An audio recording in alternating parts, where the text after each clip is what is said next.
चंद्र पुरुष ग्रह होते हुए भी, चंद्र स्त्री ग्रह नहीं है, चंद्र देवता ही है ना, लेकिन हम चंद्रमा बोलते हैं। क्या बोलते हैं? शास्त्र भी चंद्रमा मनसो जातः, चंद्र मन का स्वामी है माँ।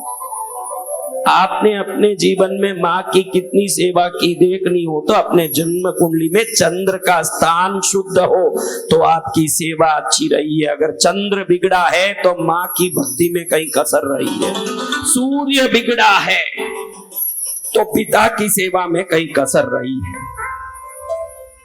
अब देखो, विपरीत दिशा में भ्रमण करने वाले चंद्र और सूर्य, अ यानी सूर्य, अ यानी कौन?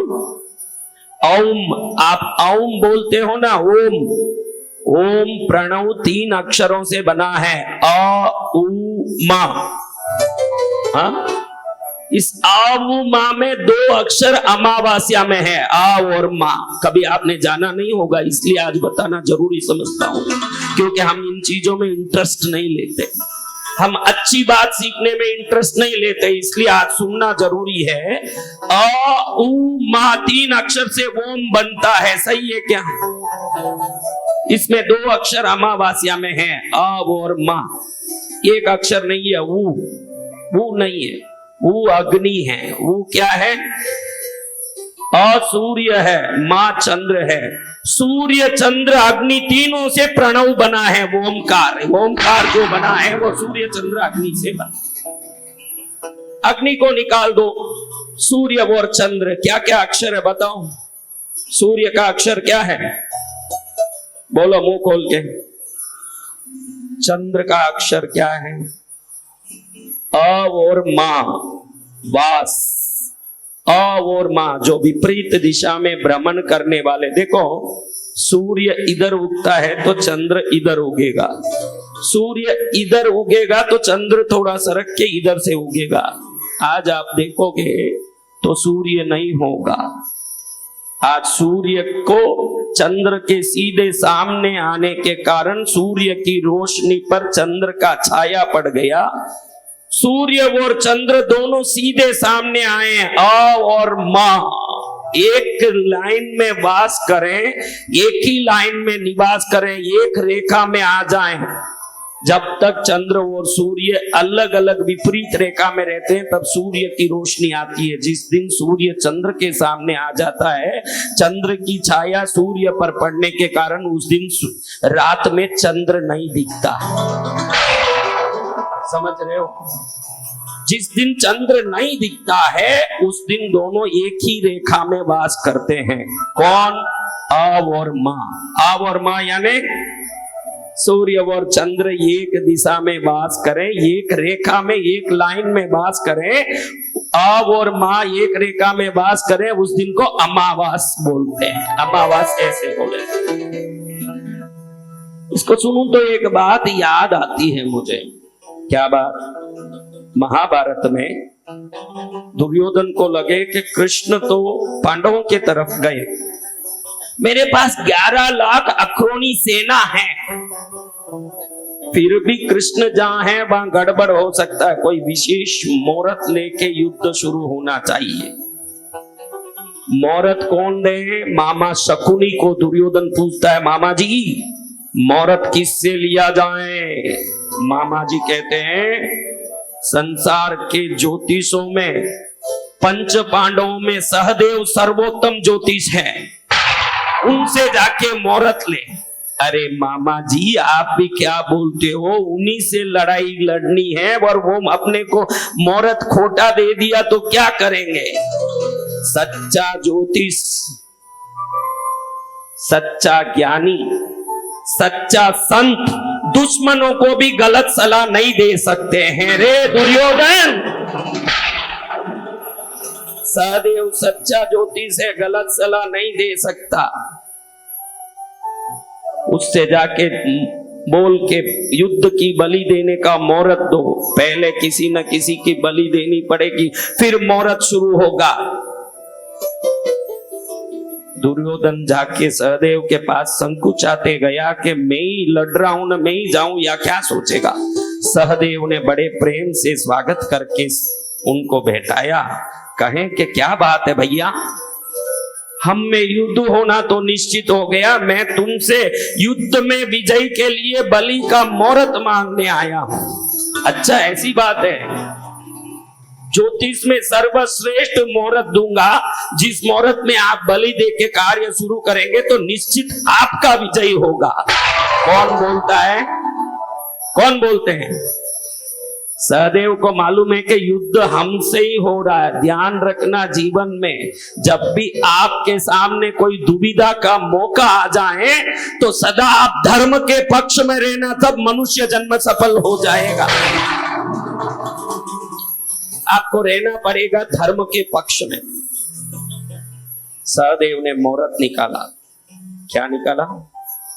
मुहूर्त निकाल के दिया कि भैया दुर्योधन, मैंने देख लिया है ये मुहूर्त अमावस्या का।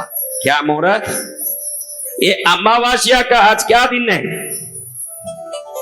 ये अमावस्या के मुहूर्त में बलि दे दोगे, तुम्हारी विजय होगी ना हमारी हार होगी, ये निश्चित है भैया। आप सोचो, इस संसार में कोई होगा जो खुद की हार के लिए कोई मार्गदर्शन देगा? इसीलिए आज भी हम अनेकों युगों से त्रेता युग की बातें, द्वापर युग की बातें सुन रहे हैं। आज भी उस पंच पांडवों को और राम को भूल नहीं पाए, क्योंकि आप जैसे हम जैसे होते तो कभी के बुला दिए जाते। वो धर्म और संस्कार के पक्ष में थे, जो आज तक भी याद किए जाते हैं। सहदेव ने जो मुहूर्त दिया, बड़ा दुर्योधन को खुशी हुआ, विजय का मुहूर्त मिल गया।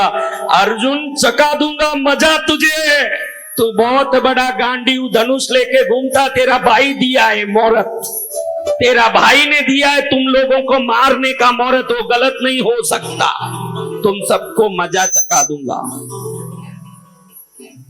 बात कृष्ण तक पहुंच गई कि सहदेव ने क्या कर लिया है, युद्ध बलि का मुहूर्त दे दिया है दुर्योधन को। और पूरी दुनिया जानती है कि सहदेव की ज्योतिष, ब्रह्मांड इधर उधर हो सकता है, सूर्य चंद्र स्थान बदल सकते हैं, लेकिन सहदेव की ज्योतिष कभी झूठी नहीं हो सकती। सब जानते हैं, दुनिया जानती है। कैसे होगा महाराज? कृष्ण को लगा, वारे तुम लोगों ने मुझे बुलाया अपने साथ रहने, और हाथों हाथ हार की जो मुहूर्त भी निकाल के दे दिया। बदनामी तेरी नहीं होगी रे सहदेव, मेरी होगी। और मैं भी कृष्ण कम नहीं हूं, धरती के सभी लोगों को एक पलड़े में रखो, मुझ कृष्ण को एक पलड़े में रखो, मैं ही भारी पड़ूंगा, संसार भारी नहीं पड़ेगी। दिखा दूंगा मैं भी कौन हूं। कृष्ण ने युधिष्ठिर को बुलाया। युधिष्ठिर को कहा, धर्मराज, हमें भी युद्ध में बलि देने के ही तो युद्ध करना है। हाँ वसुदेव, वैसे ही करना है। क्या बात है? तो चतुर्दशी को हम बलि देंगे, क्योंकि उसी दिन अमावास है। चतुर्दशी को अमावास कैसे हो सकता है? चतुर्दशी को तो चतुर्दशी होगी, अमावास को अमावास होगी, चतुर्दशी को अमावास कैसे होगी? मैं कृष्ण बोल रहा हूं कि चतुर्दशी को ही अमावास होगी। तुम लोग पहले दिन ही बलि दो। क्या करो? पहले दिन ही बलि दो। अब बलि की तैयारी कर दी, सब व्यवस्था कर दी। काशी के दशाश्वमेध घाट, आप काशी में कभी गए हो, यहीं पंच पांडवों ने अपने युद्ध की बलि दी और प्रारंभ किया युद्ध दशाश्वमेध घाट में।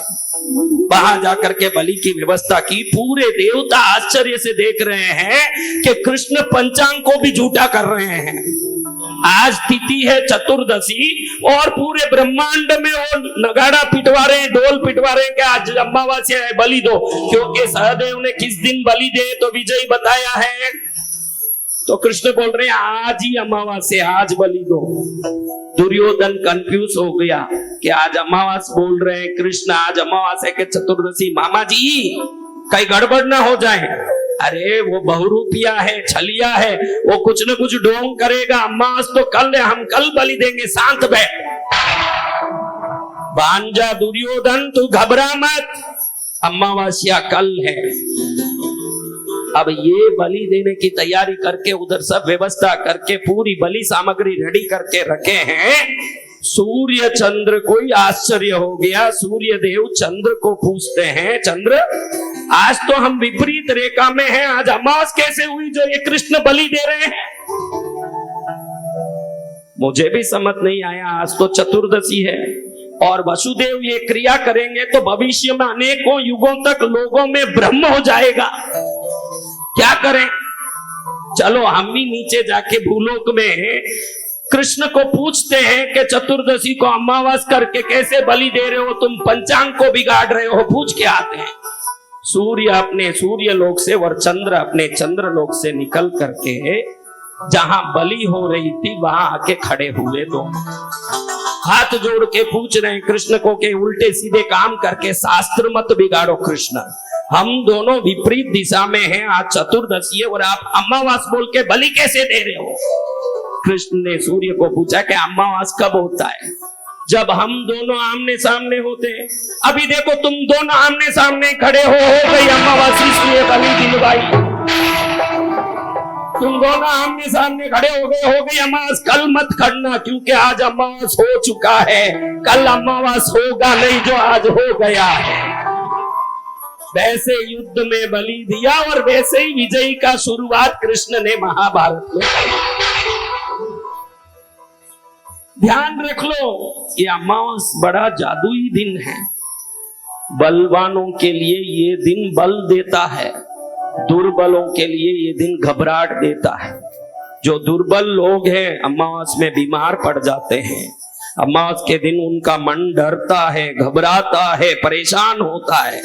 बलि आदमी अमावस के दिन ही विशेष रूप से साधना, पूजा, आराधना, भक्ति करता है।